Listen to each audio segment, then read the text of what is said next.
Hola a todos, mucho gusto, bienvenidos. Mi nombre es Marta Pavón y estos son los live de Pavón Abogados y Asociados. Nos encanta tenerlos ahora ustedes con este tema que sabemos tenía mucha expectativa porque justamente se trata de un asunto de actualidad.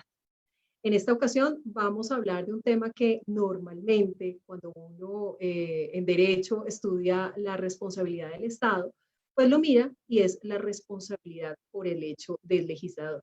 Y tiene hoy mucha actualidad porque resulta que ahora no solo legisla, o digamos en esta época especialmente, no solo legisla el Congreso de la República, sino también el presidente de la República a través de sus decretos legislativos e incluso están, pues digamos, también profiriendo decretos tanto los gobernadores como los alcaldes, de manera que vale la pena, pues en este escenario, revisar si finalmente, eventualmente, ese decreto legislativo o esa ley es declarada inconstitucional o inexequible.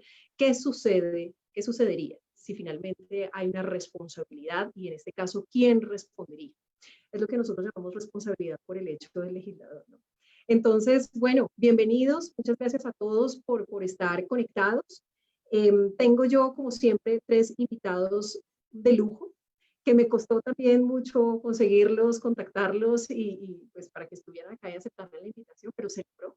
Empiezo por el doctor Héctor Patiño. El doctor Héctor Patiño es abogado, consultor, litigante y asesor en contratación estatal y responsabilidad civil extracontractual del Estado y profesor universitario. Doctor Patiño, muchas gracias por estar con nosotros. Doctora Marta, muchas gracias a usted por esta invitación a estos grandiosísimos eventos, muy formal. Bueno, no fue fácil contactar al doctor Patiño y que me dijera que sí, entonces es un gran logro que esté acá. Muchas gracias. Bueno, y también tenemos a la doctora Marcela Cifuentes. La doctora es experta en responsabilidad civil extracontractual del Estado y es autora de la tesis La responsabilidad del Estado por el hecho de las leyes inconstitucionales. Estudio comparado entre Colombia y Francia. Doctora Marcela, muchas gracias por estar con nosotros. Bienvenida. Muchas gracias, doctora Marta, por la invitación. Es un honor para mí estar acompañada de todos ustedes. Y bueno, aquí estoy para aportar en lo que se pueda sobre el tema. Muchas gracias. Bueno, gracias por estar acá. Y por último, les presento al doctor Julián Pimiento. El doctor Julián Pimiento es amigo de la casa, además que fue mi director de tesis. Entonces, pues digamos que un gran afecto nos une. Doctor Julián Pimiento, una persona muy admirada, un gran colega, doctor y magíster en Derecho Público de la Universidad París II y profesor de la Universidad Externado de Colombia. Bienvenido, doctor. Gracias, doctora Marta. Pues es un placer estar acá, sobre todo, pues, no solo por la invitación, dado pues los antiguos asistentes a estos seminarios, a estas conferencias, sino también por el panel, que realmente pues tengo un gran cariño por mi exalumna, que afortunadamente no me quedó odiando después de la tesis, pues uno aún mayor por el doctor Patiño, con quien llevamos ya una larga amistad hace mucho tiempo y pues que nos une este tema de la responsabilidad, y con la doctora Marcela, que he visto crecer desde cuando empezó en el Consejo de Estado. Entonces pues me pone muy feliz estar en este escenario y pues la verdad yo quiero, pues estoy animado para la discusión, que para eso vinimos. Bueno, muchas gracias. Y a todas las personas que nos siguen, que en este momento están conectadas, por favor recuerden que tenemos en este momento 51 personas conectadas. Por favor recuerden enviar sus preguntas, porque al final haremos unas preguntas del público. Escogeremos algunas preguntas del público. Y también sus comentarios, opiniones, experiencias, felicitaciones, bueno, todo lo que quieran. La idea es interactuar. Bueno, entonces vamos a hablar de una manera, como siempre, y se los dije pues a nuestros invitados, de una manera muy sencilla, con un lenguaje muy corriente y digamos que muy normal para cualquier tipo de persona, no necesariamente abogado, para entender este tema. Y es pues el que tiene que ver con, en principio, la responsabilidad de quien legisla. Pero para ello vamos a empezar desde el principio. Desde la sentencia de inconstitucionalidad o de inexequibilidad. Entonces, empiezo con el doctor Julián Pimiento preguntándole lo siguiente. ¿Qué debería entenderse cuando una ley se cae por inconstitucional? ¿Que nunca existió o que existió y tuvo efectos mientras estuvo viva? Y en esa misma línea, la gran pregunta sería, la Corte, cuando emite su fallo, cuando declara inconstitucional una norma, tendría la obligación de decir los efectos de esa inconstitucionalidad, es decir, si es hacia el futuro o si es retroactiva. Cuéntenos, doctor. Bueno, pues el tema es, yo creo que probablemente el nudo de la discusión. Y es el nudo de la discusión por una razón sencilla, y me adelanto un poco a lo que vamos a discutir. Yo creo que la principal razón por la que en Colombia uno no podría hablar, y esa es mi opinión, uno no podría hablar realmente de responsabilidad por el derecho del legislador por leyes declaradas inexequibles, tiene que ver con este punto. Es decir, el efecto, ¿cuál sería el efecto que tiene la sentencia de inconstitucionalidad del ámbito de la responsabilidad del Estado, del Estado, perdón, y en la configuración del daño antijurídico? ¿Qué nos dice, digamos, dónde está la discusión? Básicamente un argumento que salió un poco extraño dentro de los debates en su momento con la TESA, con la Tasa Especial de Servicios Aduaneros, era lo que se llamaba la presunción de constitucionalidad de las leyes. Lo que se decía de alguna manera interpretando el artículo, la ley 270 de 1996, era, mire, los efectos de las sentencias por ley de la Corte Constitucional son hacia el futuro, a menos que la propia Corte diga otra cosa, y sabemos que la Corte no solamente ha dicho otra cosa, sino que ha dicho infinidad de cosas, y ha dicho, bueno, inconstitucionalidad diferida, inconstitucionalidad retrospectiva, bueno, se ha inventado, digamos, como varias formas para poder entender eso, pero el punto es sencillo. Si, digamos, haciendo una línea de tiempo, la ley es constitucional, se presume constitucional hasta el momento en que es declarada inexequible. Si la Corte no dice otra cosa, sus efectos, los efectos de la inconstitucionalidad se proyectarán hacia el futuro. Si la ley dice, la Corte en su sentencia dice que la sentencia tendrá efectos retroactivos, que la inexequibilidad tendrá efectos retroactivos, pues se entenderá que desde el momento en que nació, la ley habría nacido viciada. Lo que pasa es que yo creo, si uno mira las sentencias en las que eso se decretó, porque realmente no ha habido muchas en las que se ha hecho esto, en donde la Corte ordena darle efectos retroactivos a sus sentencias, realmente era una especie como de castigo al Congreso, de castigo, porque en esos casos se había acreditado que en los debates se dijo, mire, pero esta ley es inconstitucional, y el gobierno dijo, no importa, mientras la declaran cobramos la plata. Entonces, pues obviamente ahí se generaba alguna discusión, y digamos, hay una cierta práctica, uno puede hablar de cierta práctica de leyes que hay riesgo de inconstitucionalidad, y ahí la Corte entra y dice, no, si había casi que un conocimiento de la inconstitucionalidad, podremos declarar los efectos retroactivos. Digamos que este es un punto interesante, y si uno contrasta, por ejemplo, con el tema de actos administrativos de carácter general o con lo que pasa en el Consejo de Estado, ahí también tenemos un debate. Uno entendería que las leyes nacen viciadas, como los actos administrativos nacen viciados, porque en el fondo, a diferencia de lo que digamos, de lo que ocurriría con una ley que previa a la Constitución del 91, pues normalmente las que estamos decidiendo, pues son posteriores a la Constitución del 91. Ya, digamos, no tenemos un cambio normativo grande que podría llevar a la inexequibilidad. Digamos que en ese caso uno podría cambiar esa regla, pero en general es un debate grande. Nuestra legislación lo decidió y dijo, básicamente, las sentencias tienen efectos en el futuro, a menos que la Corte diga otra cosa. Y tiene sentido desde un punto de vista de la estabilidad fiscal, tiene sentido desde el punto de vista de las situaciones jurídicas consolidadas, tiene sentido desde muchos ámbitos. La Corte no está obligada a decir, si la pregunta es, ¿está obligada? No, no está obligada. ¿Por qué? Porque la ley lo dice por ella. Entonces, pues, la Corte puede darle otro efecto, pero no es obligatorio. Sin embargo, creo, y esto es muy importante, este es el nudo de todo el debate frente a la configuración del daño antijurídico y frente a la posibilidad de que efectivamente hablemos en Colombia de declaratoria de responsabilidad del Estado por leyes declaradas inexequibles. De acuerdo. Pero entonces, eso quiere decir, digamos, que si no dice nada la Corte, es hacia el futuro.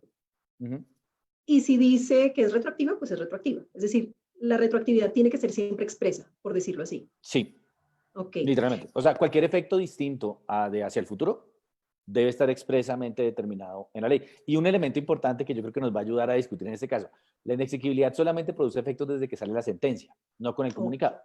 Entonces, hoy tenemos unas normas que parece, o al menos nos informaron que son inexequibles, pero que no sabemos si lo son ni conocemos el efecto. Entonces, digamos que ahí también, y esta no es la primera vez que pasa, digamos, hay casos donde se declara una norma de carácter, digamos, que genera un cobro, un gasto, se declara inexequible y la sentencia no sale sino 6, 8 meses después, con lo que genera, pues, evidentemente muchas dificultades desde el punto de vista práctico para las entidades públicas. Claro. Doctor, pregunta simplemente para claridad de todos y es, en ese juicio que hace la Corte, puede hacer un juicio de inconstitucionalidad o de inexequibilidad, ¿verdad? Y lo puede hacer, digamos, en este caso, estaríamos hablando sobre los decretos legislativos. Lo que está sucediendo ahora no es sobre decretos ley, sino sobre decretos legislativos y sobre leyes, ¿verdad?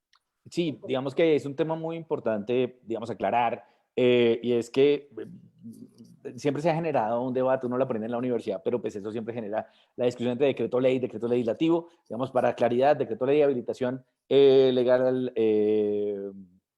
al presidente para que expida una norma con fuerza de ley, que se llama decreto ley, y decreto legislativo son aquellos que se producen en el marco de los estados de excepción. Recordemos en ese caso que hay un decreto legislativo que es el que declara el estado de excepción y luego vienen unos decretos legislativos que desarrollan ese estado de excepción.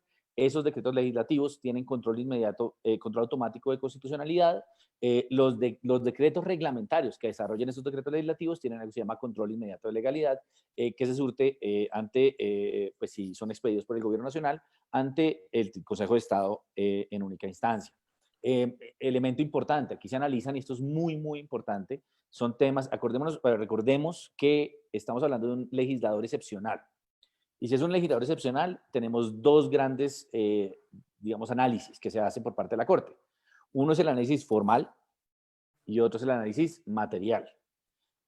Dentro del análisis formal hay unas reglas concretas que se deben surtir, que son reglas de tiempo, y una muy importante, muy importante, sobre las cuales creo que vamos a discutir más adelante, es que debe llevar por constitución, digamos que no es un tema cosmético, por constitución, tiene que tener la firma de todos los ministros.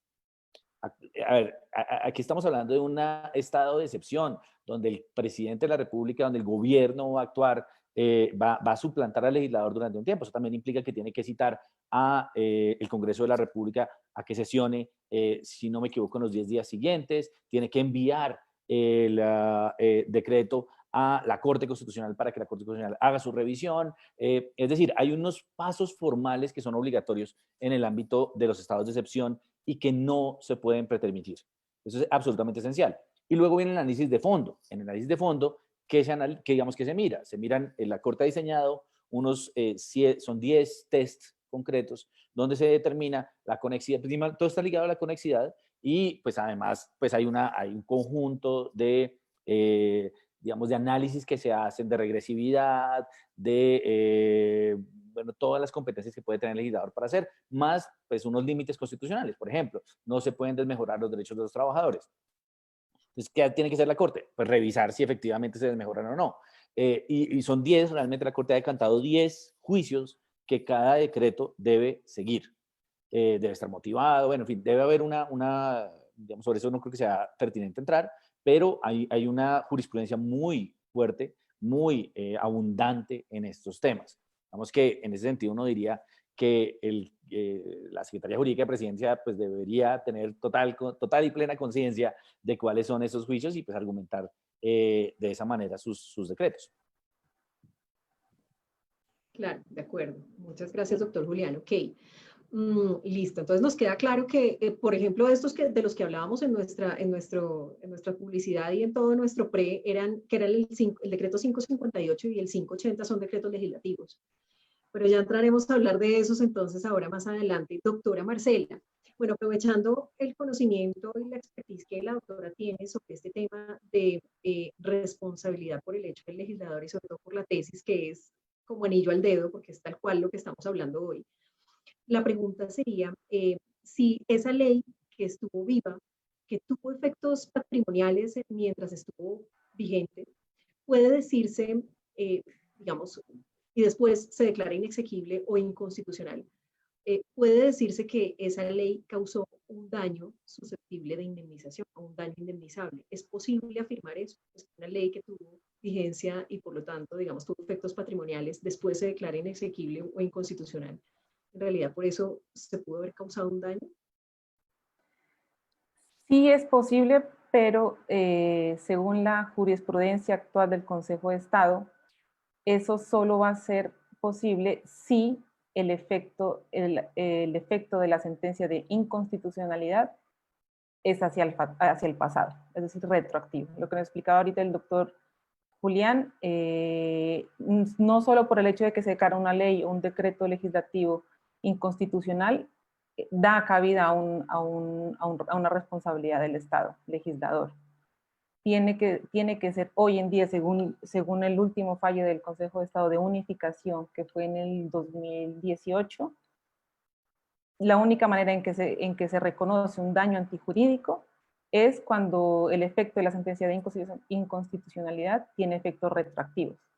Es decir, que si la sentencia no dice nada de sus efectos, lo que implica por ley que tiene efectos hacia el futuro, no habría responsabilidad. El Consejo de Estado, digamos que esto es una postura que ha implicado un desafío y un debate grande a nivel interno en el Consejo de Estado. Ha habido mucho debate al respecto, incluso en la academia, no solo en Colombia, a nivel internacional es un tema que ha generado bastante debate por la complejidad del origen del daño, ¿no? Es decir, estamos hablando de un daño que provendría del legislador, es decir, de una de las ramas del poder público de los estados. Entonces, ha generado mucho debate si hay responsabilidad, el régimen de responsabilidad a aplicar, los perjuicios. Bueno, ha habido un debate grande, incluso en el Consejo de Estado han habido fallos encontrados, posiciones completamente contradictorias, es decir, incluso en 2013, 2014 se reconoció una falla del legislador y se dijo hay responsabilidad incluso con las leyes que fueron declaradas inconstitucionales hacia futuro. Incluso ahí porque el Consejo de Estado dijo, si la ley es inconstitucional desde que se creó, desde que se promulgó. Pero bueno, eso generó mucho debate. Finalmente se dijo, no, realmente no se puede hacer eso porque se tiene que respetar la seguridad jurídica, la confianza legítima, es decir, mientras la decisión no fue declarada inconstitucional por la Corte Constitucional, esa ley estuvo vigente y generó sus efectos y esos efectos hay que respetarlos. Por tanto, no hay cabida responsabilidad. Entonces, es una postura ya definida, sigue generando debates. Incluso en lo personal, considero que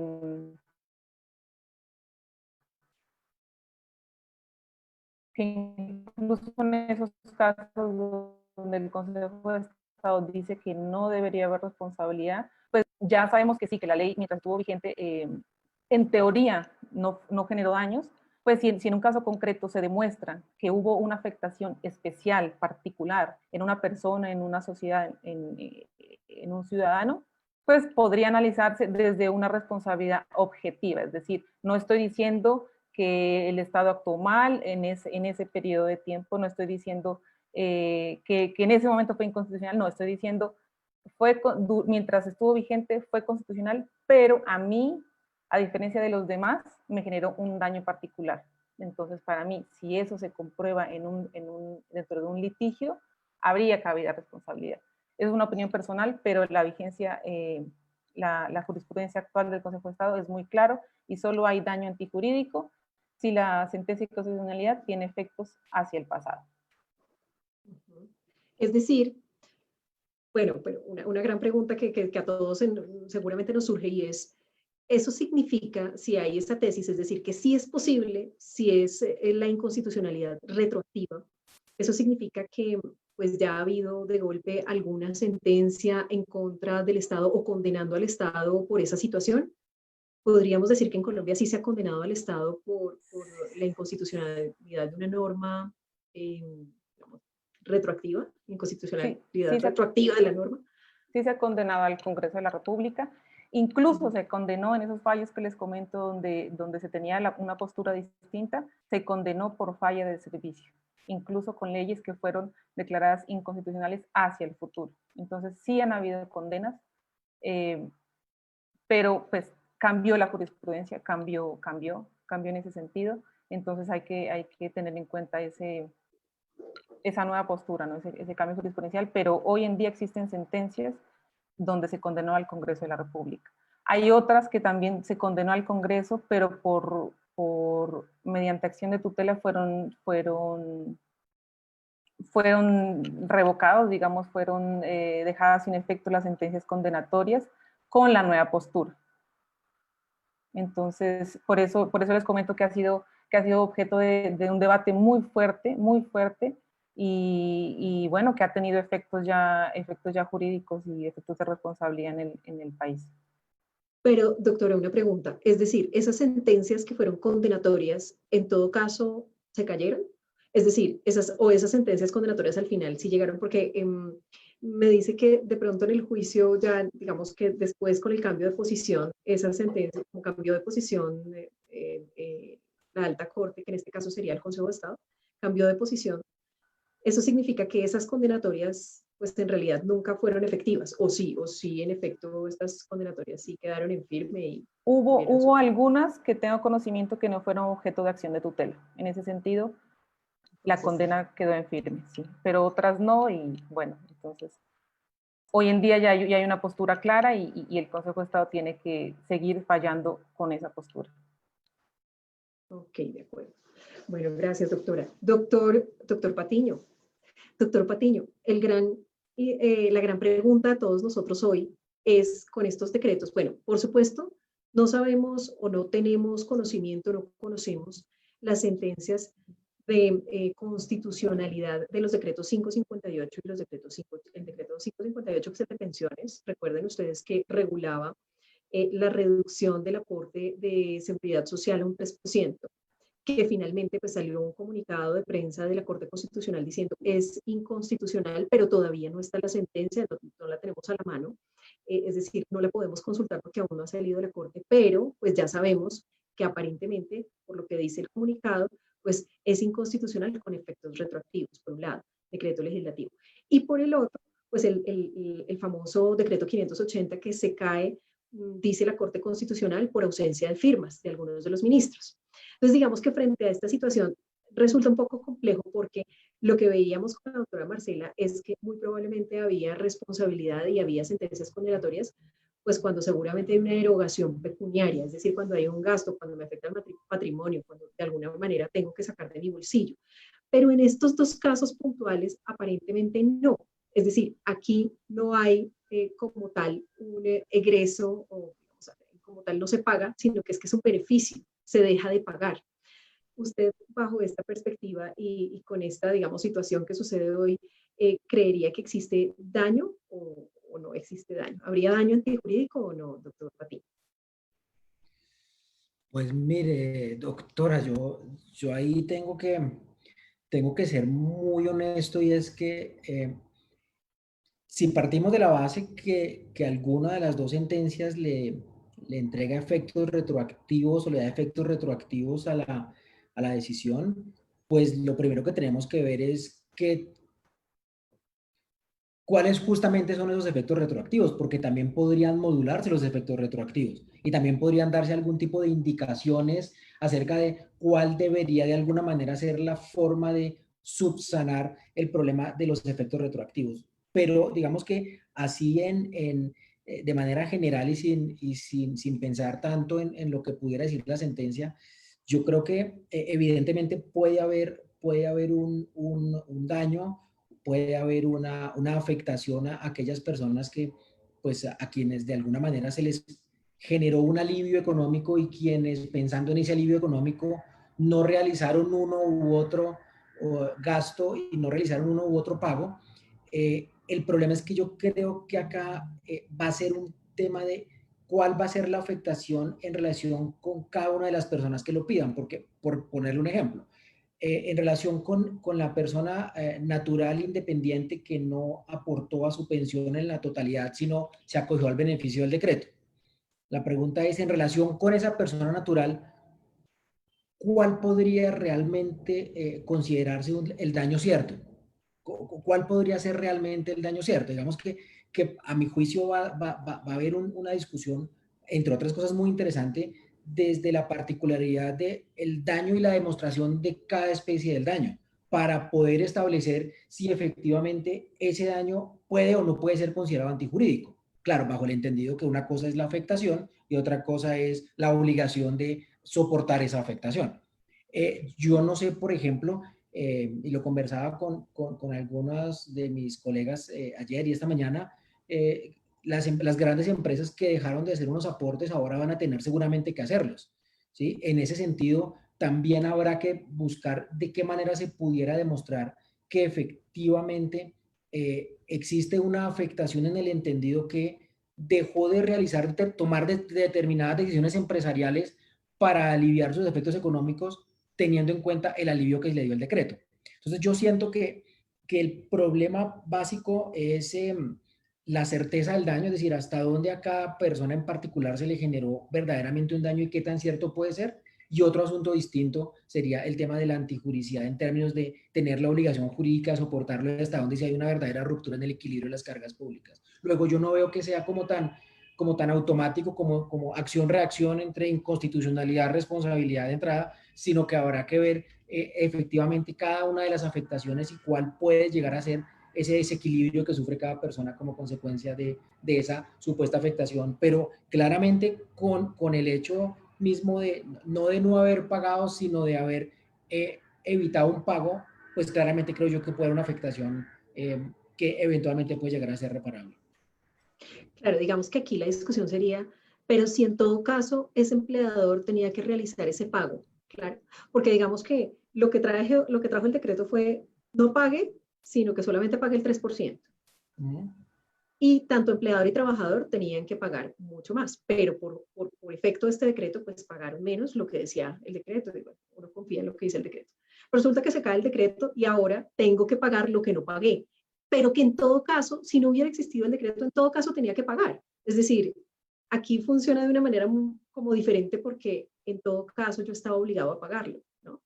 Eso que tengo que pagar ahora sería en realidad un daño, digamos, desde el punto de vista de la antijuridicidad, es decir, ¿tendría que soportarlo?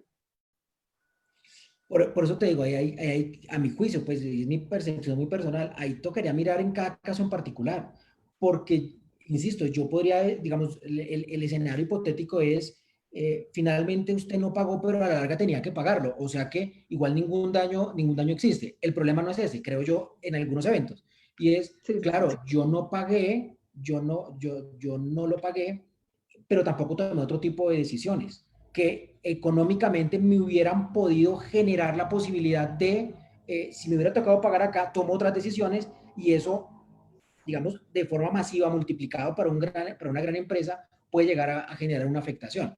Claro, el problema es demostrar la afectación.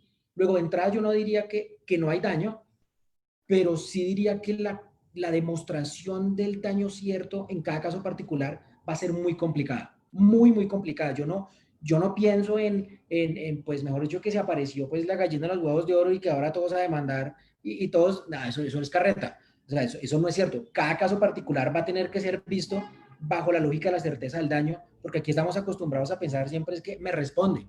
Y en este caso particular la respuesta es, listo, está bien, hagamos de cuenta que le respondo, ¿y qué le pago? O sea, ¿cuál es su verdadero daño desde la perspectiva de la certeza?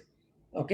Yo creo que por muy burdo o por muy manifiesta que hubiera sido la causa de la inconstitucionalidad, pues ok, eso es otra cosa, pero en punto de afectación personal, por ejemplo, yo creo, no está claro cuál podría ser el efecto en los beneficios de la seguridad social para la persona que aportó más o aportó menos. ¿Cierto? Es decir, eso no está claro en ninguna parte. Se le aumentan las semanas, se le aumentan las cotizaciones, se le reduce el monto. Es decir, yo siento que el problema real de todo esto desde la perspectiva del daño es la demostración efectiva de que se le generó una expectativa, se le generó una confianza y como consecuencia de eso tomó una u otra decisión que le afectó el patrimonio cuando después de 3, 4 meses le dicen que qué pena pero que tiene que pagar todo lo que dejó de pagar. Entonces dice, claro, yo dejé de pagar, pero porque el decreto me lo permitía y yo hice otros movimientos económicos que ahora se me genera la afectación. Entonces, digamos que yo insisto en que esto va a ser muy complicado desde la perspectiva de la demostración del daño. Y luego miraremos si es antijurídico o no, digamos, pero el tema inicial es encontremos el daño, encontremos la real afectación. ¿Vale? Sí, porque hay quienes incluso, bueno, ya ahondando un poquito más en eso, hay quienes incluso dicen, bueno, yo, empresa que tengo cualquier cantidad de empleados, sufro dos situaciones complejas aquí, y es la primera, eh, finalmente yo, eh, digamos que ahora tengo que hacer todo un trámite, porque pues lo que están diciendo, obviamente que esto todavía no se sabe, pero digamos que una posible solución es que se tenga que pagar a través de una planilla de corrección y demás, pero entonces esto significaría todo un trámite administrativo que le quita tiempo a la empresa. Estamos hablando de empresas que tienen muchos empleados, pues que tendrían que realizar todo un trámite administrativo para corregir esa planilla y digamos que incluir esa parte adicional que no se pagó. Pero piénsense, por ejemplo, en quienes, empleadores, por ejemplo, que realizaron el pago del 3%, pero tengamos en cuenta que ese descuento era tanto para empleador como para trabajador. Y hay trabajadores que muchas veces, pues digamos que con esta pandemia, se les terminó el contrato, se acabó el contrato, o digamos que están indemnizados y ya salieron. Posibilidades de que se le descuente a sus trabajadores es prácticamente imposible porque ya no están. Frente a esas dos hipótesis así como súper concretas, también habría una dificultad muy grande en probar el daño, ¿verdad, doctor?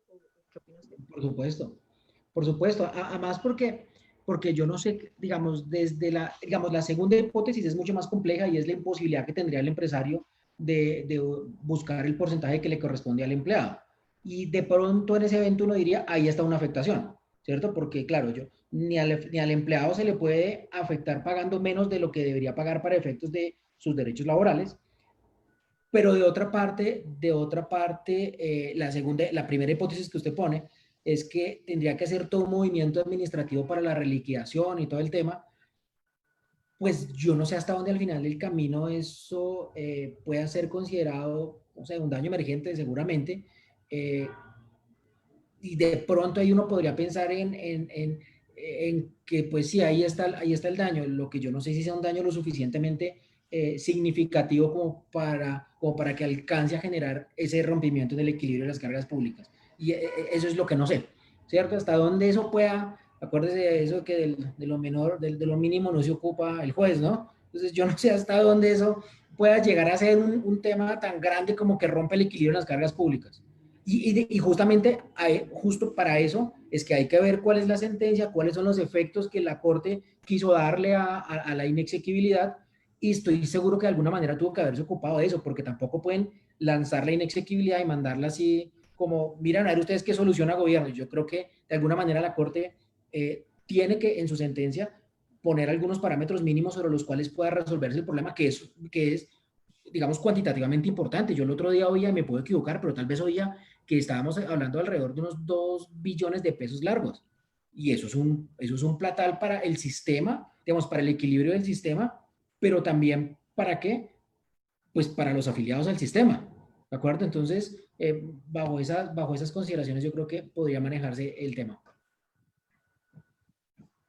Vale, doctor, muchísimas gracias. Bueno, entonces ahora venimos con el tema, hablamos del daño, ahora hablemos de lo que nosotros llamamos imputación y es, doctor Pimiento, finalmente el nombre de nuestro espacio, de nuestro live, y es ¿quién responde? Es decir, podría responsabilizarse eventualmente, como muchos a veces, digamos, podríamos llegar a pensar de primerazo, a la Corte Constitucional o necesariamente al legislador. Y ojo, ¿es posible hablar de una culpa compartida? Bueno, o de una responsabilidad compartida. Pero digamos que preguntamos todo esto porque hay una situación específica que es la del decreto 580, que sí que pues sorprendió porque pues finalmente se cae el decreto, pero no se cae desde lo sustancial, sino desde lo formal por falta de firmas. Entonces uno pensaría, ¿cómo el ministro no firmó? ¿Cómo la ministra no firmó? Pero también uno pensaría, ¿pero cómo la Corte no lo devuelve para la firma o soluciona o resuelve? Digamos esto en el caso más sencillo, que sería el de la falta de firmas, pero seguramente habrá otros en donde pues sí que uno podría hacer un juicio de pronto de responsabilidad sobre la Corte Constitucional. ¿Qué opina, doctor? Pues, a ver, el tema de la responsabilidad por el hecho del legislador, yo creo que es mucho más apasionante de lo que parece a primera vista y por varias razones. Porque uno es el de leyes inexequibles, otro, digamos que hay muchos ámbitos donde el legislador puede, digamos, estar llamado a causar daños y a responder por ellos. Eh, ¿Cuál es el escenario interesante? Dentro de la discusión que había en los memoriales que presentaron para el caso de la TESA, buena parte decían, pero es que la TESA, la Tasa Especial de Servicios Aduaneros, que fue la que generó todo este, digamos que en el 2013, 2015 hubiera como 20 tesis sobre esto, que eso fuera un tema como que volvió a renovarse, era, bueno, pero es que aquí el legislador no hizo nada malo, es que la Corte no hizo un juicio de reproche a la conducta del legislador. ¿Cómo vamos a llamarle a eso falla al servicio? Y entonces, claro, uno se entra con todo el debate, bueno, entonces aquí, ¿cuál es el servicio? El servicio es hacer una ley que no se caiga, el servicio es hacer una tasa que sea una tasa y no un impuesto. ¿Cuál era la tarea aquí del decreto del legislador extraordinario? Hacer bien el decreto. Digamos que uno podría llegar a esos escenarios y decir, es una falla del servicio, pero yo creo que, y en eso antes de discutir esa parte concreta, quiero entrar un poco en la discusión de Héctor. Yo creo que es ahí donde está el punto. La discusión acerca de la legitimidad o no, digamos, del argumento de la sentencia. Y es cierto que en buena parte de lo que nos cuesta trabajo es entender que el legislador que hace lo jurídico cree daños antijurídicos. Y ese es un debate muy complejo. Si uno mira la forma en que otros países han regulado esta materia, en la última, en Francia, pues Marcelo nos podrá decir mejor, en el año, en diciembre, salieron 2 sentencias el 24 de diciembre, un poco fuertes en el tema. En España, en el 2017, sale también una ley donde crea una cantidad de requisitos previos para poder acceder, y entonces para uno poder demandar por responsabilidad por hecho, el legislador tendría que ver primero haber acudido a la nulidad del acto para poder que le hayan negado esa nulidad, y si como me negaron esa nulidad con base en el hecho de que la ley era exequible y que ahí no había un daño, digamos que no había ilegalidad, entonces ahí sí puedo acudir al daño antijurídico cuando se cae. Es decir, se han creado una cantidad de barreras, en buena parte porque cuando estamos hablando de declaratoria de inexequibilidad de estas leyes, pues lo que se pone en duda es la estabilidad fiscal del país. Piensen en que se caiga, por ejemplo, 10 años después, una ley que establece, pensemos concretamente, admiten la demanda contra el estatuto tributario y se cae todo. ¿Que el Estado tiene que volver la plata? O sea, todos estaríamos habilitados a ir a decir, bueno, mi renta de los últimos 10 años, mi IVA, mi esto, pues porque es que si hablamos de que la responsabilidad es automática por la inexequibilidad, pues estamos hablando exactamente de eso. O sea, hay un argumento de política judicial muy fuerte, como de estabilidad judicial, de estabilidad, perdón, fiscal muy fuerte detrás de este análisis. Entonces uno en el fondo dice, bueno, es que solamente si la ley es injusta, deberíamos llegar al punto de la declaratoria de responsabilidad. Pero fíjense que eso no está dentro de nuestro escenario de antijuridicidad. Entonces, lo más interesante sería irnos hacia el escenario justamente de los títulos de imputación y ver si efectivamente, no necesariamente, pues, o ya, regímenes de responsabilidad, como le queramos llamar, digamos, como corresponda según la tesis que acojamos. Hay un artículo muy bueno que aquí hago siempre esto que llama el bípedo o el trípode de la responsabilidad, que si quieren entender cómo funciona eso en la jurisprudencia del Consejo de Estado, lo recomiendo a todos que lo lean. 2016 creo que fue ese artículo. ¿Cómo se 2015, llama? ¿Cómo se 2016, llama, Doc? ¿Cómo se el llama? bípede o el trípode de la responsabilidad de un tal Héctor Patiño. Es un artículo muy bueno que de verdad recomiendo porque explica muy claramente las dos posturas digamos, del Consejo de Estado y cómo finalmente pues todo cambió para hacer lo mismo. Pero, digamos, si le queremos llamar falla del servicio o daño especial, yo creo que estamos más en la lógica, podríamos estar más cerca de la lógica del daño especial. Claro, aquí uno podría ver ahí un error de la administración. Yo creo que evidentemente decirle devuélvalo, no, porque entonces volveríamos al tema que la Corte estaría violando la Constitución. ¿Por qué? Pues porque al momento de preferirse las decisiones, de nuevo que todavía no existen, pues ya pasó el estado de excepción, ya le pasó la oportunidad para firmarlos. Y ese no es un tema, de nuevo, no es un tema de forma, sustancialmente es una garantía del Estado de Derecho. Entonces, yo creo que no podemos pasarlo y no podemos caer en el debate, ¿es un beneficio para los ciudadanos? ¿La Corte lo tumbó? ¿La Corte es indolente? No, el ejercicio tiene que ser así de estricto, y tiene que ser estricto no porque haya una indebida, digamos, un exceso de formalismo y como somos de santanderistas, sino pues porque el gobierno no es legislador. Y para que sea legislador hay un juego de controles políticos internos dentro del gobierno. Y si un ministro no firma, probablemente es que no está de acuerdo, tocaría renunciar, pero ahí se vuelve un tema político. O sea, para algunos es un tema menor, pero yo creo que es un tema de nuestra división de poderes, de nuestra estructura de división de poderes, que es importante y que así está establecido en la Constitución. Entonces, pues, ahora, si pasamos a los títulos de imputación, me parece un poco más interesante la discusión. Falla, sí. Daño, es probable que no haya. A mí, por ejemplo, yo tendría que pagar, es cierto, yo tenía que pagar antes. Decir que la Corte generó el daño por declaratoria de inexequibilidad, bueno, eso lo dijo la sección quinta cuando analizó la sentencia de la TESA. Dijo, ay, ¿por qué no trajeron al tercero que fue el que realmente causó el daño? Y a uno, cuando pasó eso, casi le da un infarto. A mí casi me da un infarto. Yo leía eso y yo decía, pero... En cambio, la sección cuarta es mucho más razonable, es mucho más... Pues claro, ellos manejan el tema tributario, ellos decían, bueno, aquí lo que procede es otro mecanismo, otro cauce procesal para poder cobrar. Entonces, el escenario yo creo que más interesante sería en el caso del daño especial. Y ahí la imputación sí es un poquito complicada. Porque si es daño especial, ¿dónde está el origen del daño? ¿En la sentencia que declaró la inexequibilidad o en el decreto? Que además yo no puedo demandar el decreto no me causó un daño, el decreto me causaba un beneficio. Era una ventaja que me estaba causando el decreto. ¿Qué es lo que es sustancialmente diferente en este caso de lo que hemos visto hasta ahora en Colombia?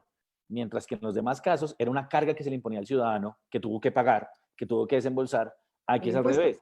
Era un beneficio, una exención, un subsidio, como le queramos llamar, porque eso puede tener muchos nombres, lo que se cayó. Entonces, como decía el doctor Patiño, quedamos igual.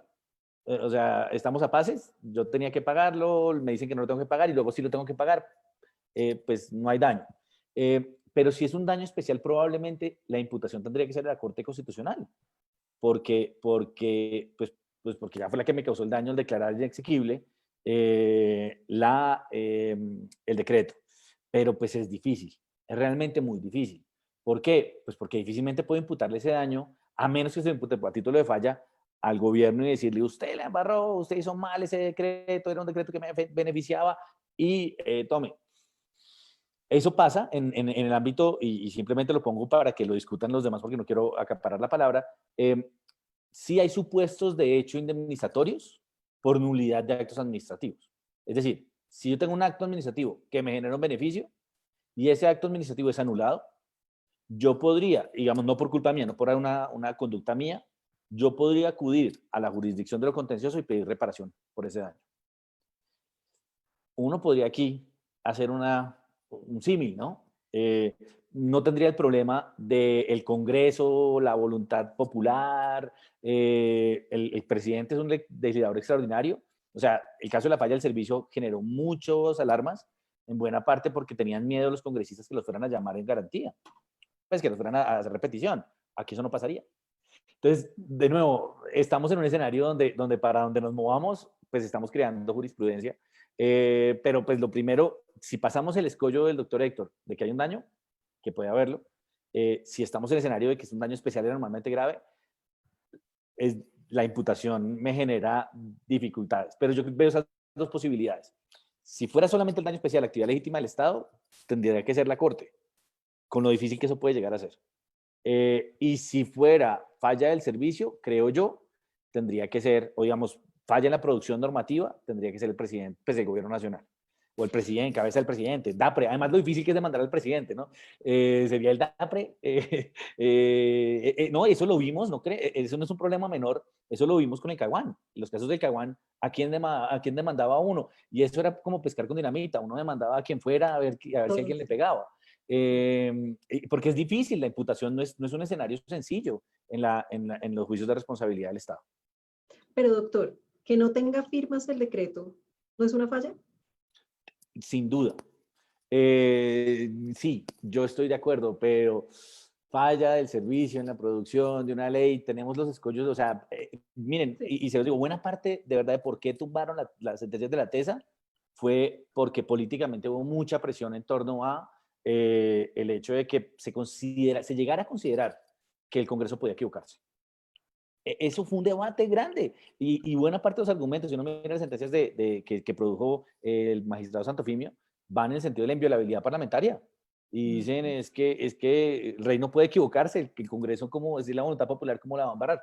Y eso de nuevo, conceptualmente a mí me genera mucho debate, sobre todo que en las mismas sentencias dicen el Estado responde por todo, no hay ámbitos donde no hay daño antijurídico, todo va a responder. O sea, hay una realmente contradicción muy fuerte en esa jurisprudencia, que se explica yo creo que por argumentos más políticos de política jurisprudencial que realmente, digamos, jurídicos. El único argumento jurídico fuerte es el de la entrada en vigencia de la sentencia.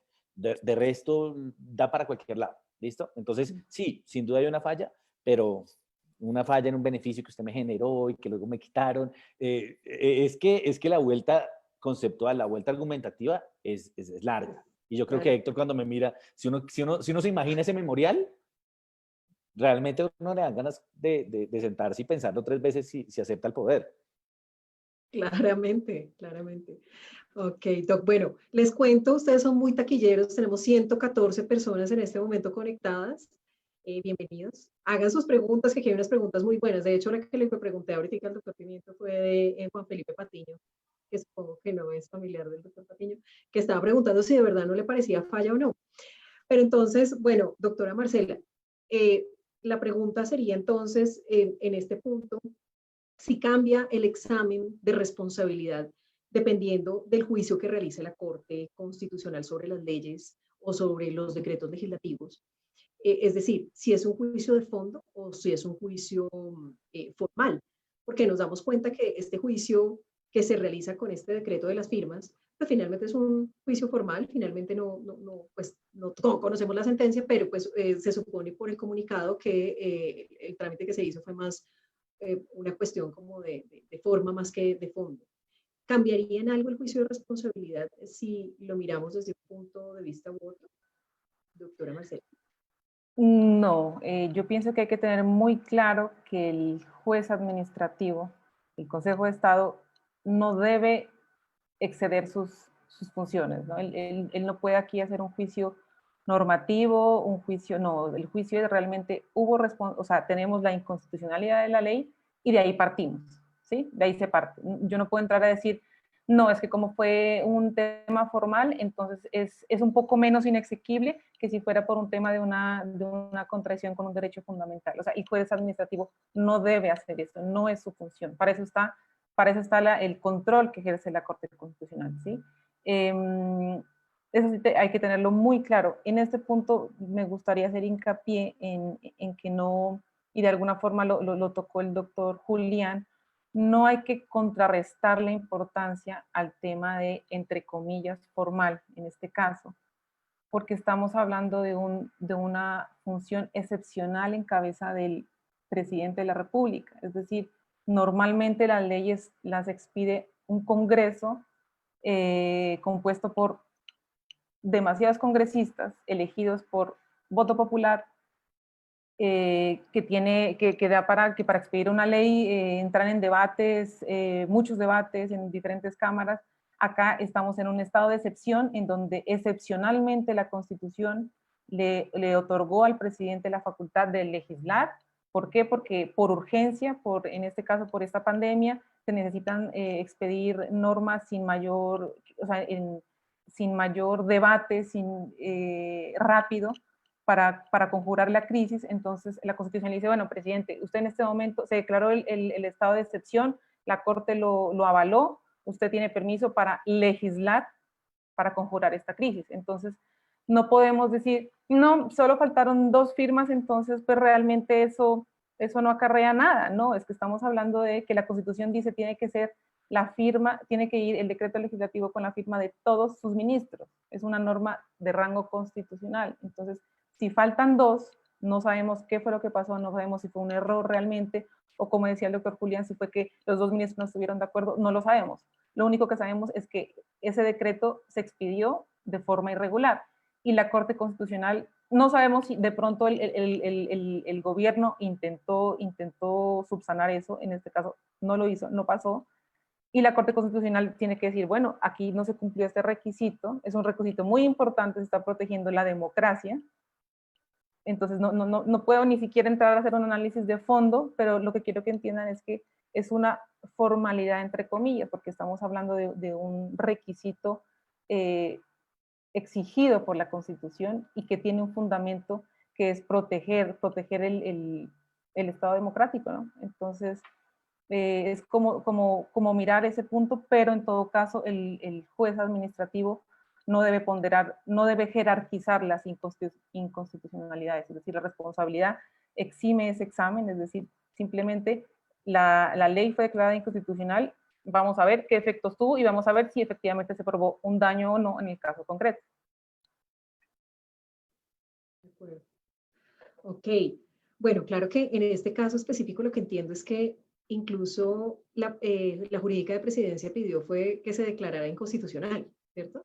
Es decir, aquí lo que pasó fue que no se subsanó, más bien lo que se pidió fue que se declarara inconstitucional el decreto. Entonces, Marta, uno se preguntaría si lo sabían.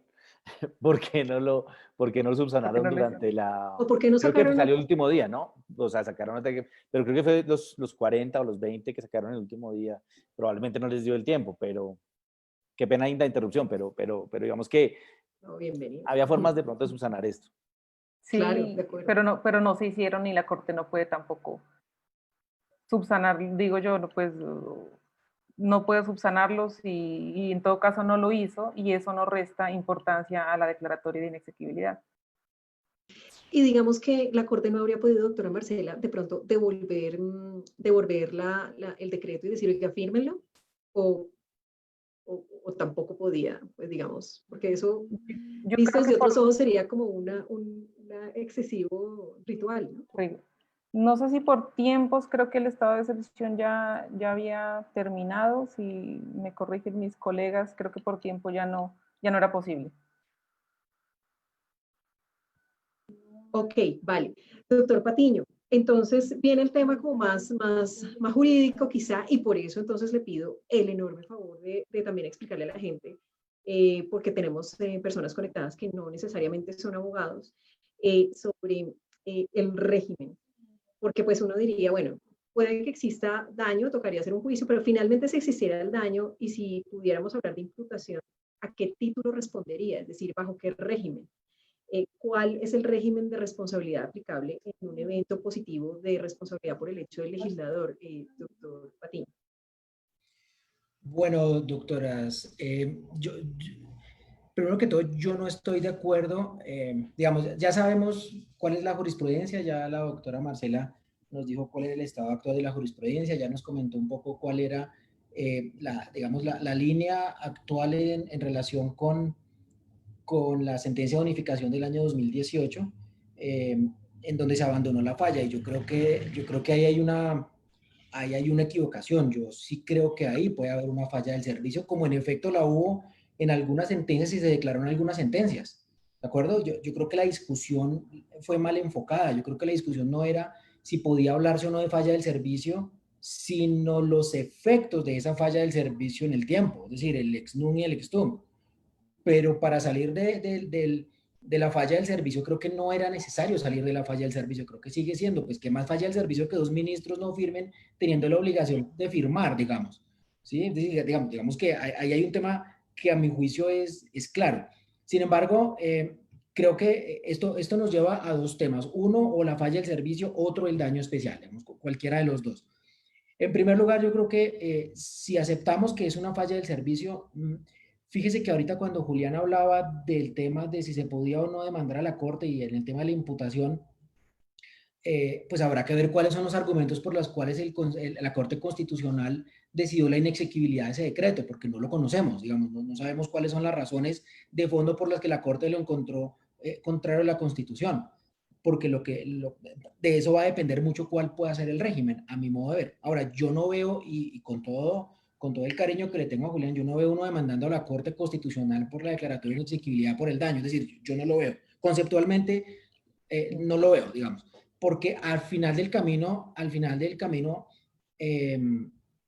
pues siento que todo tiene como causa, lo que pasa es que yo soy muy causalista, pero yo creo que al final de todo tiene como causa la expedición de un decreto contrario a la norma, ¿me entienden? Entonces, desde esa lógica, pues no había nada más que hacer que declarar inexequible desde la perspectiva constitucional y tenemos que ver cuáles son los argumentos. Luego esto se puede enfocar desde dos lados, desde la falla del servicio o eventualmente desde el daño especial. Sin embargo, si uno mira la sentencia de unificación del año... Doctor, pero una Señor. cosita pequeñita, una breve referencia a las diferencias entre falla del servicio y daño especial, como para los que no son abogados y nos están escuchando. Ok, bueno, pues la falla del servicio finalmente es la violación al contenido obligacional, es decir, la violación a la norma, a la normatividad, es el actuar administrativo contrario a la norma, y en este caso contrario a la Constitución Política de Colombia. Mientras que el daño especial es un régimen que funciona muy bien cuando el daño proviene de un hecho o un acto que es perfectamente lícito, es decir, es el fundamento de responsabilidad que permite atribuir obligación reparatoria cuando el daño proviene de una actividad perfectamente lícita y legítima del Estado, pero que al final del camino causa un daño. Entonces, digamos que en la falla del servicio el fundamento está en la inobservancia de la norma superior, ¿cierto? En la inobservancia de la norma preexistente de obligatorio cumplimiento, mientras que en el daño especial lo que hay es una actuación del Estado que siendo lícita, que siendo legítima, genera un daño a la persona. Justamente por eso en el daño especial hay un contenido adicional y es que se requiere que el daño sea anormal y grave, ¿cierto? Y esa normalidad y gravedad es la que trae consigo lo que denomina la jurisprudencia pues, y la doctrina, el rompimiento en el equilibrio de las cargas públicas, que es lo que justifica la reparación de ese daño. Entonces, digamos que tratándose de este tema de la responsabilidad del legislador, pues digamos, yo sí creo que pueden aplicar los dos regímenes, es decir, puedo decir, el Estado legislador es responsable por cometer falla del servicio y yo no siento que ahí se esté violando ninguna inmunidad parlamentaria, ni se esté haciendo absolutamente nada de eso, porque además yo no veo una acción de repetición en contra de los legisladores, es decir, conceptualmente no la veo. Podrá haber una equivocación, pero no creo que a título de culpa grave, ¿cierto? Ahora, eso, pues ustedes saben quién va a demostrar eso, pues nadie. ¿Quién va a demostrar una culpa grave en un tema de legislación? Pues nadie. Digamos que, pero eso no excluye de tajo la posibilidad de que el legislador se hubiese equivocado violando la Constitución. Bueno, pero es que eso es otro tema. Demuestre que la firma de los dos ministros tiene como causa una intención dolosa o una culpa grave. ¿Sabe cuándo demuestra uno que el ministro, porque fue el ministro de Salud que no firmó por culpa grave? Pues no lo sabemos. ¿O la culpa grave de quién? Digamos que yo no lo veo, pero sí creo que no porque sea difícilmente estructurable una culpa grave en un funcionario de estos, la falla del servicio deje de existir. Eso no puede pasar. Ahora, creo que desde la perspectiva del daño especial es tal vez la manera más pura de ver la responsabilidad por el Estado legislador, ¿cierto? Creo que de hecho los franceses así lo hicieron desde el inicio, en eso me corregirá pues Julián y la doctora Marcela, que tienen sus estudios de maestría y doctorales en Francia, pero entiendo que así funcionó, digamos, es una ruptura en el equilibrio de las cargas públicas, ni siquiera, digamos que es la génesis de la responsabilidad del Estado legislador surgió fue justamente del rompimiento en el equilibrio de las cargas públicas. Lo que pasa es que eso trae consigo algo y es, bueno, entonces, ¿qué tenemos que, si es inexequible de entrada no es lícito? Y ahí vendría una incompatibilidad conceptual, ¿cierto? Entonces uno diría, no, eso funciona perfectamente bien cuando yo no tengo ninguna duda de la legalidad de la norma. ¿Estamos? Que podría ser. Sin embargo, fíjense en la sentencia de unificación lo que terminaron diciendo, y creo que es una salida que esta mañana comentábamos con los colegas, y es, se fueron por el daño del lado del daño antijurídico. Entonces dijeron, no, mire, eso más allá de si es una falla o si es un daño especial, es un daño antijurídico. Y nos fuimos por la mitad, ¿cierto? Y por ahí sacaron la cosa, entonces se vuelve un daño antijurídico. Sí, un daño antijurídico ¿de qué?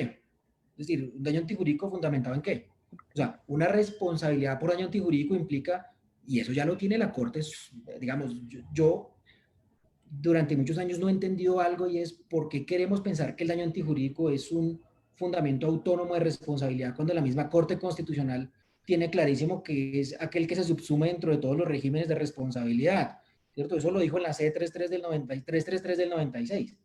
Pero digamos que por la vía de la antijuridicidad del daño, uno podría sacarlo, ¿cierto? Entonces uno podría irse, bueno, entonces, ¿sabe qué? Hagamos lo que dijo la Corte, lo que dijo el Consejo de Estado, y es un daño antijurídico, y vámonos por la antijuridicidad del daño. Y no toquemos ninguno de los otros regímenes de responsabilidad, y al final del camino, el artículo 90 habla de daño antijurídico, y eso sería razón suficiente para declarar la responsabilidad. Uy, yo no sé, yo por eso siento que, pues, que haber abandonado la falla del servicio para esos eventos, a mi juicio, pues lo digo con todo el respeto, pero también con toda la decisión, es un error. Es un error porque entonces se queda, mire el peor de los mundos, quedamos en que, primero que todo, la Corte es la que decide los efectos de la sentencia. O sea que en últimas la Corte es la que termina diciendo si la ciudadanía tendrá o no tendrá derecho a solicitar la reparación dependiendo de los efectos de Stum o Snung que se le den a los efectos del fallo. Eso es lo primero. Y lo segundo, si los efectos son, ojo, hacia el futuro, pues dígame de dónde va a sacar uno una reparación si el efecto es hacia el futuro, ¿cierto? Es decir, ahí no hay manera de generar ninguna reparación, salvo que el daño se continúe Daño perpetuando. especial. ¿Sí? Lo cual no lo sé, evento en el cual vendríamos en un tema de daño especial. Ahora, si es retroactiva, ¿en qué caeríamos? Pues a mi juicio, si eso es retroactivo, caería en la falla del servicio. Sin, ¿cómo establecer un régimen diferente a la falla cuando estoy diciendo que esa norma, que esa inexequibilidad tiene efectos retroactivos? Pues claramente esa es la falla del servicio. Por eso haber desaparecido la falla del servicio tan de tajo, creo yo que no es tan acertado. Ahora, lo que pasa también es que para aquel momento al que hizo referencia Julián, que estamos hablando de 2014, 2015, donde se armó ese tema entre que la subsección B decía una cosa y la subsección C decía otra, y todos estábamos ahí en un rollo hasta que vino la sentencia de unificación, pues alguien tenía que hacer abrir los ojos acerca de esa incoherencia conceptual que había entre efectos hacia el futuro y daño antijurídico reparable, que de alguna manera era una incoherencia conceptual. O sea, ¿cómo yo voy a decir que hay unos efectos hacia el futuro, pero que igual voy a reparar un daño antijurídico que se había causado antes porque son independientes? Entonces, digamos que la solución, ¿cuál fue? No, venga, falla del servicio no hay, ¿de acuerdo? Todo es un tema de antijuricidad del daño exclusivamente, o sea que yo creo que hoy uno podría o tendría o que irse por el lado del daño especial como están las cosas, o que manejar con mucha sutileza el daño antijurídico, ahí por toda la mitad, sin mencionar para nada la falla porque supuestamente desapareció, ¿cierto? Y también siendo muy cautos en ver cómo estructura la normalidad y la gravedad del perjuicio del daño especial, pero sin decir que es daño especial, ¿cierto? Y irnos por toda la mitad con el tema del daño antijurídico para ver de qué manera se puede estructurar el fundamento de responsabilidad. Pero al final del camino, eso no tiene por qué ser una razón para no intentar el medio de control pues, de reparación directa para el perjuicio cierto que supuestamente se causó. Doctor Julián Pimiento, réplica. No te escuchamos, estás con el... No es réplica, voy a subrayar, voy a bueno. redefinir. No, es que eso justamente es, y yo creo que y me da la impresión que Marcela también está en la misma idea, es que eso mató la responsabilidad por el hecho del legislador por leyes inexequibles. Porque, fíjense, si, digamos, temas tributarios, pongámoslo en temas tributarios, si el cobro se hace con posterioridad de la sentencia, lo que hay es un acto nulo, pues anulable. Entonces tendría que irme por la nulidad del restablecimiento del derecho. Entonces, pues básicamente lo que estamos diciendo es que todo daño antijurídico solamente será aquel que se produzca después de la sentencia, después de la sentencia de inexequibilidad. En esos casos, pues básicamente quiere decir que esto no se puede tramitar con una lógica de responsabilidad contractual del Estado, sino se tramita con una lógica de nulidad y restablecimiento del derecho que, digamos, tendría unos escenarios distintos de discusión. Y además, pues bajo la idea de que estamos respetando situaciones jurídicas consolidadas. Sumemos todo eso, pues básicamente, a pesar de lo que dice la sentencia, y pueden repetirlo, no, en Colombia sí tenemos, no, es mentira. O sea, en Colombia no existe la responsabilidad del Estado por leyes declaradas inexequibles. No, uno no encuentra un supuesto normativo, de pronto el caso de la ultraactividad, que una norma produzca efectos hacia el futuro y entonces me produzca, pero de resto es muy complicado. Entonces sí, digamos que la cuestión va a ser que la forma en como nosotros hemos diseñado nuestra responsabilidad y la deferencia al legislador, digamos un poco el miedo al legislador que le tenemos en estos casos, yo creo que hace que sea casi imposible que uno acuda a un escenario de responsabilidad. Y sumémoslo a que siempre va a ser difícil lograr acreditar un daño que, digamos, que surja de una ley general y personal abstracta. Entonces uno tendría que hacer muchas vueltas para llegar a, bueno, el daño se me produjo por la ley o fue el acto administrativo, eso lo dijo la sección cuarta, que realmente el daño había sido producido por el acto administrativo que le cobró la TESA y no por la ley. Y entonces, pues, digamos que ahí volvemos a un escenario donde hay demasiadas variables para poder entender y claramente, pues, estos casos no llevarían a, digamos, por eso es tan difícil encontrar casos. Efectivamente, yo he escuchado en temas académicos, por ejemplo, muchas sentencias sobre omisión relativa, omisión absoluta del legislador. Y aún así es muy complejo encontrar supuestos de hecho donde pudiera configurarse la responsabilidad del Estado. De pronto demandando entonces el cobro que me haga la planilla. Y en este caso además tiene una particularidad el tema de las planillas, es que eso va al sistema de seguridad social en salud, ¿no? Donde no necesariamente, o sea, digamos, entra en una bolsita que de cierta manera está aparte del presupuesto general de la nación, donde además tiene unos principios especiales, bueno, en fin, es un servicio público, entonces en el fondo no está litigando contra el servicio público y contra la estabilidad de ese servicio, y creo que lo que Héctor quería decir en un inicio, pues finalmente es una pelea dura, pues porque hay demasiadas variables en juego y es un litigio que implicaría probablemente desestabilizar el sistema de seguridad social, en el cual el juez claramente pues no va a ser muy laxo en una demanda de esas, ¿no? De acuerdo. Quisiera Pero- anotar algo, complementar.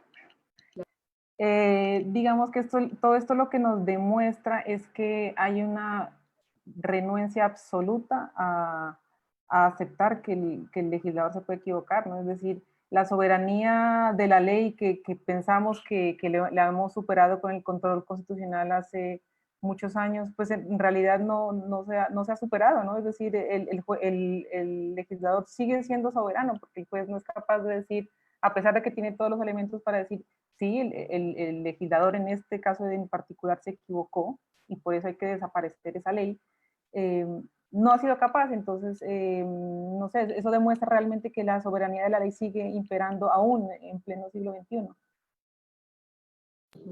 Doctora Marcela, y sería súper importante, como su tesis fue también como con una referencia digamos, al modelo francés. En Francia, este tipo de responsabilidad, por ejemplo, ¿sí se ve o no? ¿Es posible hablar de responsabilidad por el hecho del legislador en Francia? Digamos que en Francia Francia ha sido aún más temeroso en ese tema. Es decir, de alguna forma, como yo lo vi, es que Colombia ha desarrollado mucho más el tema, es decir, incluso porque el control constitucional a posteriori, es decir, después de expedir la ley, es reciente, mientras que en Colombia lleva demasiados años el control constitucional. Eso generó cierto atraso de la jurisprudencia del Consejo de Estado francés. Hasta hace un año, 2 años, no había ni siquiera emitido el primer fallo el Consejo de Estado al respecto. Es decir, sí había habido el análisis del responsabilidad por el hecho del legislador, pero no con leyes inconstitucionales, sino lo que explicaba el doctor Héctor, sino cuando la ley efectivamente era lícita, no contrariaba el ordenamiento. Entonces, hubo mucho avance jurisprudencial respecto a ese tema, y de hecho Colombia copió a su manera el tema del daño especial y del desequilibrio de las cargas públicas, el tema. Pero en cuanto a las leyes inconstitucionales es un tema nuevo. Las sentencias hasta el 2017, 18, apenas un tribunal de París había apenas conocido el tema. También se habla en Europa, pues está el tema de las leyes inconvencionales, es decir, como ellos tienen un sistema jurídico más amplio, supranacional, entonces no solo es el tema de la inconstitucionalidad, sino que las leyes que atentan contra la Convención Europea. Entonces, digamos que hay un avance, el avance jurisprudencial empezó por el tema de la convencionalidad en comparación a Colombia, pero las sentencias son muy recientes. El doctor Julián nos comentaba que el año pasado salieron las primeras decisiones del Consejo de Estado. No sé si doctor Julián, tú quieras ampliar el tema, pero sí, lo que quiero expresar es que sobre el tema de la inconstitucionalidad es un tema nuevo en Francia. En Colombia ya se ha debatido mal, bien, hemos ido para un lado, para otro, pero se ha debatido, es decir, hemos sido menos temerosos a decir que el legislador se equivoca, pero pues realmente echamos para atrás y seguimos diciendo el legislador no se equivoca, no hay falla, si acaso se admite un régimen objetivo. ¿Y ya ha habido, doctor Julián, sentencias en Francia? Pues ha habido, lo que digo, en un momento hubo mucho debate en España y en Francia al respecto, principalmente porque, pues claro, digamos que En, genera es- en es- cierta... en Dime. España se basó una de las sentencias del Consejo de Estado, la de la falla, Sí, claro, claro. algo tibia. Y era un poco la discusión, lo terminaron cerrando finalmente, porque de nuevo, pensar como nosotros aquí, y esto es muy importante que también, yo creo que hay que hacer un ejercicio también de contrición. O sea, si bien uno dice, no hay responsabilidad, pues Colombia es de los países donde más responsabilidad hay en el mundo. O sea, donde uno condenan por todo. O sea, uno sale y habla con alguien de estos temas y dice, pero es que en Colombia condenan al Estado por todo. Y es cierto, o sea, tenemos una cantidad grande de supuestos indemnizatorios, es de los pocos países donde es una materia realmente muy consolidada y muchísimo más que en Francia, muchísimo más que en España, donde la juridicidad del daño depende, la antijuridad del daño depende, perdón, de que esté contenido en una ley el supuesto indemnizatorio. Si no está contenido en la ley es muy difícil, pues no imposible, pero los profesores dicen, mire, es casi, crear un supuesto indemnizatorio jurisprudencial no es válido. Nosotros entonces juntamos las dos cosas, un esquema legalista muy fuerte, y los títulos de imputación, entonces, o los regímenes de responsabilidad. Eso junto nos da que el Estado colombiano funciona muy mal, pero el juez, pues, condena por todo.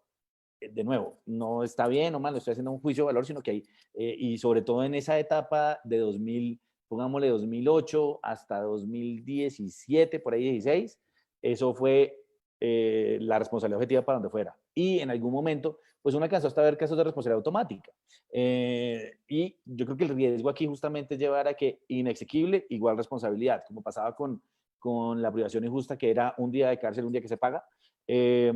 Yo creo que el riesgo siempre ha estado ahí y el miedo, de todas maneras, de nuevo, por temas de estabilidad fiscal y por temas de estabilidad del sistema, por los daños, como es una ley, pues una ley puede generar muchísimos daños, pues lo que se ha dicho es, vamos a limitar estos supuestos indemnizatorios. La ley, creo que es 97-2017, 92, no me acuerdo el número, de 2017, estoy seguro que es de 2017. En España, pues básicamente sí creó un sistema para tanto leyes inconstitucionales como inconvencionales, que es muy parecido al que cogieron en Francia después.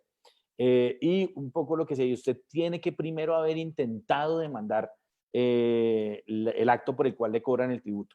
Tiene que haber demandado, tiene que haber acudido al juez y el juez tiene que haberle dicho que no. Y el no debe ser en buena parte porque la norma era ajustada a la convención o a la constitución. Y si le dijeron eso, una vez le declaren, ahí sí, y uno dice, mire, ya efectivamente la norma era inconvencional, era inconstitucional, ahí sí yo podría acudir al mecanismo de la reparación para poder obtener la reparación por ese daño. Estoy buscando ese número de las sentencias del 24 de diciembre. Ya las consigo los nombres de los fallos para que los tengan. Son 2 fallos del año pasado donde por fin el Consejo de Estado de alguna manera, digamos, da la idea. Son la sociedad, lo digo en español para no, Sociedad Hotelera de París Eiffel, y el otro es Sociedad Paris Clichy. En esos, son 3 casos, perdón, en esos 3 casos se decantó lo que sería el supuesto, digamos, los supuestos indemnizatorios. El primero, digamos, típico caso de responsabilidad por rompimiento de la igualdad, de la igualdad en las carreras públicas. De nuevo, que no es un tema de igualdad, es un tema de equilibrio, y no podemos confundir que porque se rompa la igualdad hay responsabilidad. Realmente la igualdad se rompe de muchas maneras en el sistema jurídico de manera legítima.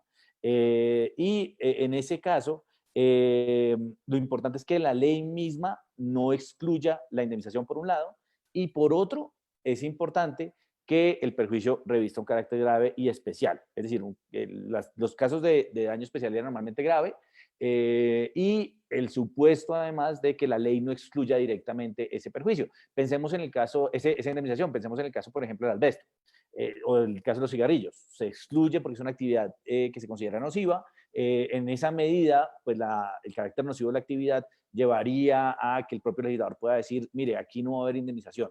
Puede haber un régimen de transición, por ejemplo, pero indemnización no va a haber. Y en el caso ya que nos ocupa de una manera más concreta, pues efectivamente tendría que haber, digamos, la definición no es tan clara, pero tendría que violarse un derecho fundamental o que en la decisión el Consejo de Estado, el Consejo Constitucional, perdón, defina que efectivamente haya responsabilidad. Digamos que no se entiende o digamos no mantiene los efectos pecuniarios de esa disposición. Y en todo caso, pues corresponderá a determinar el carácter cierto del perjuicio que se esté causando. Es decir, sea el régimen de responsabilidad, pero se limita un montón porque, de nuevo, de la misma manera que pasa aquí en Colombia, se difiere en el Consejo Constitucional, en nuestro caso sería la Corte Constitucional, la decisión de si hay responsabilidad o no. De nuevo, es muy complejo porque, pues, en principio el titular de la función sería el Consejo de Estado. Lo que pasa es que yo creo que estamos más en un escenario justamente de entender la antijuridicidad del daño y de si una ley puede o no causar daños antijurídicos. Esa digamos, termina siendo el debate de fondo y un poco lo que hace el Consejo de Estado francés es decirle al Consejo Constitucional, la lleva. El problema es suyo, usted defina cuándo hay y si usted me dice a mí, yo condeno. Si no, callados. Que fue lo mismo que hizo pues nuestro Consejo de Estado. Y luego en la SU, a la Corte igual le gusta decir, yo soy la dueña del balón, yo soy el que decido cuándo pasan las cosas, pues la Corte dijo, efectivamente, esa interpretación que se hizo en la sentencia de unificación, esa interpretación es la que es. La Corte Constitucional es la que decide los efectos de la sentencia y es la que determina si hay responsabilidad o no. Con las críticas que ya he visto, pues que ya han evidenciado pues Marcela y Héctor, que yo creo que son absolutamente pertinentes en este punto. Entonces, digamos, Colombia no es ajeno digamos, a los problemas y otros países tampoco es que estén mucho más avanzados que nosotros en la materia. Digamos que sí está, lo importante es que sí está positivizado y si hay de pronto una norma, al menos en España hay un derrotero más claro, ¿no? Porque la jurisprudencia del Consejo de Estado, que normalmente suele ser claro en sus sentencias, esta sentencia es particularmente confusa y uno no entiende realmente cuál es el principio que están intentando sacar ahí. De pronto era porque era 24 de diciembre, no sé. Pero pues la verdad es que es una sentencia difícil de entender. En el ámbito aún de la jurisprudencia del Consejo de Estado, el Consejo de Estado siempre fue muy reactivo a dejar que otras jurisdicciones se metieran en sus decisiones, el francés en todo caso, y aquí le dice, el problema es suyo, Consejo Constitucional, a mí no me venga aquí a poner la carga, le corresponde a usted decidir si efectivamente habría responsabilidad o no. Bueno, nos vamos con las preguntas del público que están muy buenas. Por ejemplo, acá nos están diciendo en el público que, por ejemplo, en Perú no sucede así, no hay responsabilidad por el hecho del legislador, nos dice uno de las personas que nos siguen. Bueno, aquí viene una pregunta, empiezo con el doctor Patiño, y la pregunta es la siguiente. Luis Miguel, nuestro seguidor, un saludo a Luis Miguel, que siempre está en todos los lives. Luis Miguel dice, en los casos de daños por hechos del legislador, si se atribuye a título de falla, podría alegarse la tesis de la falla relativa del servicio. ¿Qué le respondemos a Luis Miguel, doctor Héctor? Pues no sé en qué escenario podría caber la relatividad de la falla, o pues mejor, o la relatividad de la exigencia en la obligación, porque en realidad yo no veo cómo, en principio, no vería cómo una norma que desconoce la Constitución pudiera ser producida alegando posteriormente que fue que no tuvieron la posibilidad de evitar la producción del daño como consecuencia de la inexequibilidad. Es decir, yo no vería cómo pudiera aplicarse la relatividad de la falla en un caso específico de inexequibilidad que trae consigo una falla. Digamos que en principio no lo descarto, pero no lo veo tan fácilmente estructurable, la verdad. Y que no pudieran ir a firmar porque el COVID y ese tipo de cosas. De acuerdo.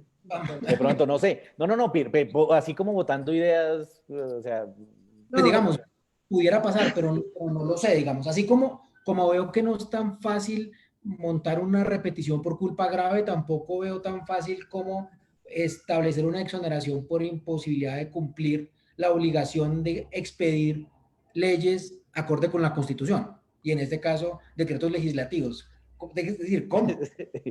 Sí, o sea, a mí no me gustan los dogmas en el derecho, pues porque creo que en el derecho no pueden haber dogmas, pero aquí se acerca mucho uy, yo no veo por dónde, o sea, no veo cómo el legislador puede decir, mire, yo hice todo lo que pude con lo que tuve y me fue imposible cumplir con la obligación de expedir una norma ajustada a la Constitución.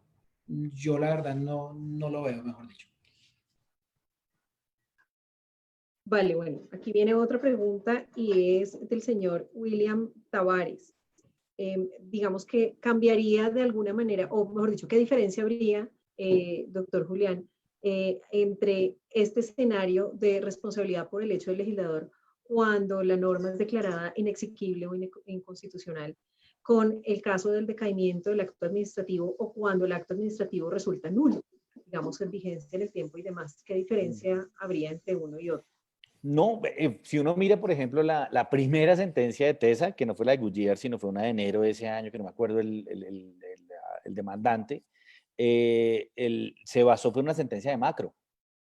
Y en la sentencia de Macro lo que se decía era la declaratoria de nulidad simple de un decreto que creo que determinaba la forma de liquidar un tributo. Y entonces Macro fue y pagó como 1.000 millones de pesos más. Y pues a Macron no le gustó eso porque luego tumbaron el decreto porque el decreto se declaró nulo. Entonces Macron demandó y ganó. Y la base, digamos, la estructura en la que, la estructura de la primera sentencia en la que se condenó por TESA, que fue subseccionada de enero de ese año, no fue falla, pero fue justamente derivado de los argumentos que estaban en la sentencia de Macron. Y había unos argumentos muy válidos, creo yo. O sea, había, por ejemplo, un argumento que no solamente tenía que ver con política legislativa, sino, con los temas normativos, concretamente la situación consolidada, el daño cierto por la situación consolidada, de la imposibilidad de acudir a la jurisdicción contenciosa por otra vía, sino del hecho de que estaríamos beneficiando el no pago. Entonces, una persona sabe que un tributo de pronto, pues ese decreto se va a caer, o esa ley se va a caer, no paga el tributo. Si yo lo pago, no me lo van a volver.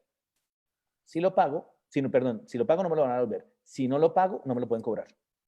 Entonces, uno dice, bueno, sí, efectivamente hay un incentivo al no pago de tributos. Lo que pasa es que son supuestos no tan amplios, lo que uno podría decir que pues de eso no se va a presentar tanto.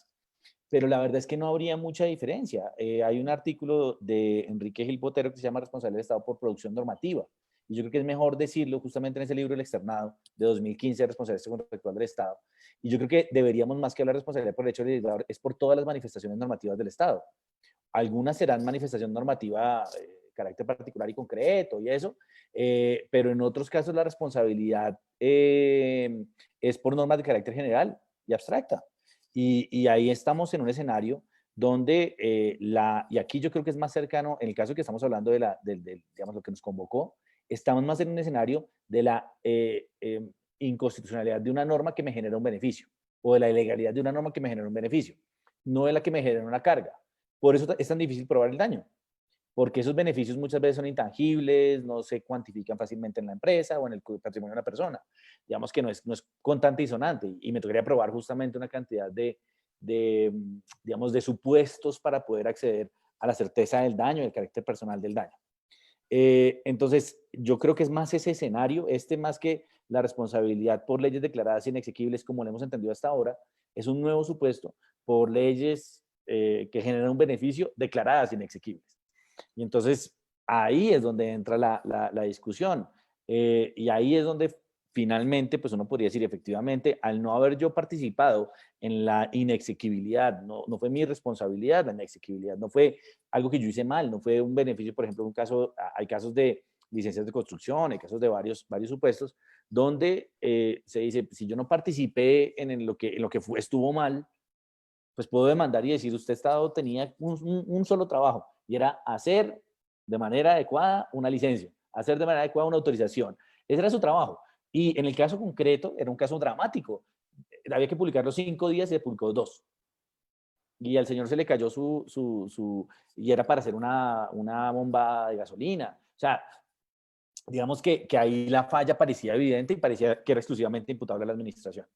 Y yo creo que es un poco el mismo escenario. De nuevo, aquí el problema va a ser siempre la certeza, digamos, los elementos del daño resarcible. donde la cosa va a estar un poquito, yo tenía un derecho adquirido a ese beneficio. En Colombia todavía hay derechos adquiridos, según lo que ha hecho la jurisprudencia, no. Entonces, hay ya muchas hipótesis consecuenciales. Pero sí, para mí es más cercano ese supuesto que el de leyes tributarias declaradas inexequibles. Estamos más en ese lado. Ok. Doctora, un segundo, Julián, yo no sé si de pronto la pregunta que le hicieron o que plantean va dirigida hacia la, la reparación del daño que se genera como consecuencia de la nulidad de actos administrativos de carácter general. ¿De Ya, o acuerdo? sea, la posibilidad de pedir nulidad de Probablemente. restablecimiento del derecho de actos, No, de actos pedir reparación generales. directa, de pedir por reparación directa el daño que se causa como consecuencia de la nulidad de actos de carácter general. Sí, digamos, por eso digo, en el caso de la No me TESA, pareció el de digamos, macro. Lo que pasa sí, es en que el hay, caso de la TESA es de macro, sin duda. lo que pasa es que con actos administrativos hay un tema, Julián, dispénsame un segundo, a ver de pronto si el equivocado soy yo, que creo que sí, pero creo que hay una discusión y es porque cuáles son los efectos de la nulidad del acto administrativo versus los Total, efectos de la inexequibilidad. total. Y ahí tenemos un rollo larguísimo porque o son en todos los casos son retroactivos o van hacia el futuro y en la mitad tenemos las situaciones jurídicas consolidadas. Y ahí Claro. tenemos un rollazo y de pronto la pregunta iba dirigida hacia allá, Sí, hacia ese particular evento. y sin duda, y la sentencia de Macro fue muy criticada, o sea, por la sección cuarta principalmente, que decía, pero pídame, haga el cobro de no debido, o sea, el pago de lo no debido, y vaya y pídame usted la plata a mí, y yo se la devuelvo por esa vía, hizo una nulidad de restablecimiento del derecho, porque yo le pagué algo, y digamos, esa fue una crítica muy fuerte que se le hizo a la sentencia de Macro. Claro, pero para hacer Eh, eso, dispénsame un segundo, Julián, en ese punto, pues ahí sí cabe el tema de que es más fácil ser historiador que profeta, porque claro. entonces si yo voy a saber que eso se me va a caer, pues simplemente no se lo pago, porque Ujú, tengo que ujú. pagarlo, Ujú, ¿entiende? ujú. No, y por eso yo creo que es tan interesante la respuesta española o francesa, que le dicen, vaya usted pida primero. Si le dicen que no y luego se cae, venga y me cobre, y cobre por reparación. Justamente como intentando salir de esa vía. Pero yo estoy, a ver, de nuevo, mi corazón está dividido, porque la sentencia de Macro yo la entiendo y yo estoy de acuerdo con los argumentos de la sentencia de Macro, porque yo creo que son argumentos válidos, y en este caso, lo decía esta mañana en la discusión, estamos en una, es como la película de Woody Allen, Match Point. Esto puede caer para cualquier lado, puede haber o no responsabilidad, y en ambos casos tenemos razón. Eh, ¿Por qué? Porque los argumentos son fuertes para uno u otro lado. Ahora, yo estoy de acuerdo que si llegara a pasar eso, el único precedente claro que tenemos es el de Macro. Digamos así, de acto general que se declara inexequible, es el de Macro, que de cierta manera pues tendería a declararse inexequible también, pues porque eso fue lo que la Corte finalmente dijo. Dijo, no, mire, es que eso no es por esta vía, es otra vía. Y las situaciones jurídicas consolidadas lo que hicieron fue básicamente hacer lo mismo que hizo la Corte. La presunción de legalidad hace nacer, en el caso de la Corte, la presunción de constitucionalidad, hace nacer unas situaciones jurídicas que no se pueden cuestionar en sede de reparación directa. Y entonces, pues claramente ahí mataron la responsabilidad por esto y mataron la responsabilidad por actos generales. Yo creo que también pues, el argumento sería el mismo. La sección cuarta, hoy, además, tal y como están las cosas en las relaciones de tutelas entre secciones, sin duda, esa sentencia se caería, una sentencia en ese sentido, o sea, la de Macro se caería en tutela en alguna otra sección del Consejo de Estado, sin duda, utilizando los argumentos de la SU y utilizando los argumentos de la sentencia de unificación. Ok, bueno, y la última pregunta que se la voy a hacer a la doctora Marcela. Esta pregunta parece muy, digamos, muy, no, pero ¿cómo se le ocurre? Pero puede suceder. Y es la siguiente, el señor Andrés pregunta, dice, bueno, pensando en el daño directo que podría haber por un beneficio, ¿qué tal si se pensara en un perjuicio moral por la angustia que tengo que sufrir en este momento por conseguir justo ese dinero que no tenía y ahora me toca conseguir, bueno, que no tuve que pagar confiando legítimamente en esa norma y ahora lo tengo que conseguir, que es un platal? ¿Qué opina, doctora Marcela? Pues es una solicitud válida. Puede generar ese tipo de perjuicios. El problema aquí es el tema probatorio, ¿no? Es decir, cómo yo pruebo que esa angustia que yo tengo, que eventualmente la pueda probar por medio, no sé, de un psicólogo, realmente esa angustia viene de eso, ¿no? De mi imposibilidad de devolverle esa plata al Estado. Entonces, es válido, pero en estos temas el ámbito probatorio es el que más se dificulta, como nos contaba el doctor Héctor. Pero puede haber cualquier tipo de perjuicio, es decir, mientras uno lo pruebe, cualquier perjuicio es válido. Es decir, también yendo un poquito más allá de perjuicio moral, que es de los más difíciles de probar en cualquier caso, es de los más difíciles, sobre todo en un tema económico, pero más allá, es decir, sí puede generar un daño ese beneficio creado. ¿Por qué?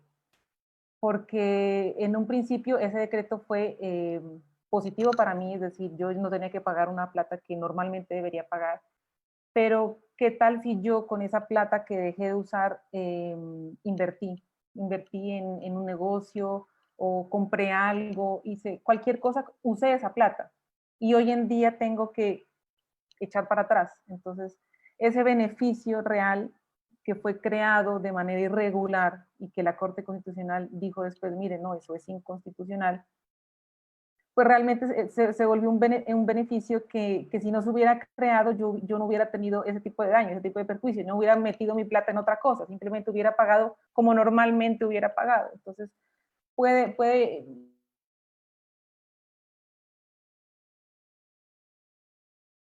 Perdimos a la doctora Marcela. Doctora.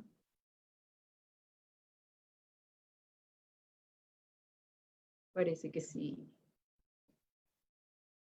Bueno, pero eventualmente el doctor Patiño, ¿qué pensaría frente a ese punto? Entonces, ¿qué daño podría ser directo frente a un beneficio? ¿Realmente improbable? Miren, con el tema del daño moral, pues yo tengo que decir que desde la teoría y la hipótesis, pues claro que sí, podría pasar. Ahora, vaya, demuéstrelo. Porque en este tipo de eventos, pues claramente van a exigir la prueba del perjuicio, ¿no?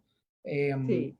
Y, y de pronto está la anécdota, yo no sé si ustedes conocen, Julián la debe conocer muy bien el detalle, y de pronto la doctora Marcela, la sentencia esta de donde el actor era Franklin Lévano Aguirre. Yo no me sé los números de las sentencias y yo no produzco, digamos, he tenido siempre una dificultad con aprenderme expedientes, número, fecha, actor, número de páginas, yo no lo logro, pero existe, ¿ah? Es una sentencia con ponencia de Ricardo Hoyos por allá del año 2000 y punta, donde el señor Lévano Aguirre demandó al Estado por el dolor y la incomodidad que le causó el racionamiento de energía que todos sufrimos por allá en el año 92. Y es una sentencia muy bonita y es, a mi juicio, una de las sentencias mejor hechas respecto al daño moral en la jurisprudencia administrativa. Lo que armó la sentencia, lo que armó el juez en ese momento fue un análisis de si la incomodidad que el señor lleva, porque el señor pedía que le repararan el daño moral porque el racionamiento de energía le había causado un dolor profundo porque no podía sacar plata del cajero automático en las horas de racionamiento y no podía usar el fax. En aquella época se usaba fax, ¿no? Ojo, que estamos hablando de una época que yo creo que pocos de ustedes lograron vivir. Pretérita.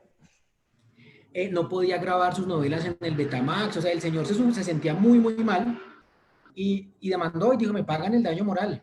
Mire, y uno lee esa sentencia de ahorita que hicieron la pregunta, me acordé inmediatamente de la sentencia de don Franklin León Aguirre. ¿Hay incomodidades? Sí. Y mire lo que dijo el Consejo de Estado. Hizo el análisis, un muy buen análisis del daño moral, y al final del camino terminó diciendo, mire, es evidente que el señor Franklin tuvo unas incomodidades con el tema del racionamiento, pero son incomodidades que no alcanzan a configurar el daño moral porque la prueba que trajo el daño moral no alcanza a demostrar una verdadera afectación que configure un daño moral y en consecuencia no hay daño, adiós, nos vemos. Entonces fíjese que aquí el tema es que puede haber daño, pues claro que sí, el problema es pruébelo. Ahora, creo yo que pudiera haber eventualmente un daño emergente, ¿cierto? Y es, yo ya saqué, o sea, yo la plata que tenía para mi pensión, pues me la gasté en otra cosa y ahora me toca ir a conseguir un montón de plata, piensen ustedes en el empresario, para venir a salir del problema aquí. ¿Eso cómo se llama? Claramente un daño emergente. O sencillamente lo que tú planteas hace un rato, Marta, y es, tengo que buscar una manera para reliquidar todas las planillas. Y eso me amerita y me genera un gasto importante. Mayor o menor no lo sé, pero puede haber un daño emergente frente a ese tipo de gastos. Ahora, lo que decía la doctora Marcela, cualquier daño puede ser, cualquier daño puede terminar estructurándose. El problema es, vaya, demuéstrelo. Es decir, vaya, muestre que efectivamente tiene un daño cierto, que es un poco con lo que empecé y con lo que termino. Y es más allá de la responsabilidad que puede haber con todos los vericuetos que hablamos ahorita, de que si es daño especial, de que si es falla del servicio, de que si es el gobierno, el DAPRE o el departamento, no lo sé quién, ¿cierto? Se genera otro problema gigante y es la demostración del daño cierto de cada una de las personas para poder buscar la reparación. Doctora Marcela. Perdón que tuve problemas logísticos, no sé hasta dónde Pero me bueno, alcanzaron a escuchar. tú estabas diciendo que justamente, digamos, coincidiendo con el doctor Patiño en el sentido de el problema es probatorio del daño moral, pero eventualmente, pues podría pensarse en muchos años, el problema es, digamos, la dificultad es más bien probatoria. Sí, claro. Sí, es decir, no es descabellada la pregunta que nos hace la persona, es decir, puede haber somos personas, somos humanos y nos movemos también por cuestiones psicológicas y el tema económico en una persona puede traerle depresiones, o sea, puede pasar y lo puede solicitar, pero pruébelo y ese es el tema más complejo. De acuerdo. Bueno, un gusto. Gracias a todos los que se conectaron. Tuvimos un pico de 110 personas. Muchas gracias a todos. Ustedes son muy taquilleros, doctores. Recuerden que nosotros estamos en el canal de YouTube, porque ahora también tenemos canal de YouTube. Nos pueden encontrar ahí todos los videos, todos los conversatorios. Con este ya completamos, no sé, como 16 conversatorios y han estado muy buenos porque pues, son temas de actualidad, tratados de una manera muy sencilla, con expertos, créanme, de lujo, porque estos 3 expertos que tenemos acá no le dicen sí a todo el mundo. Gracias por estar acá, de verdad.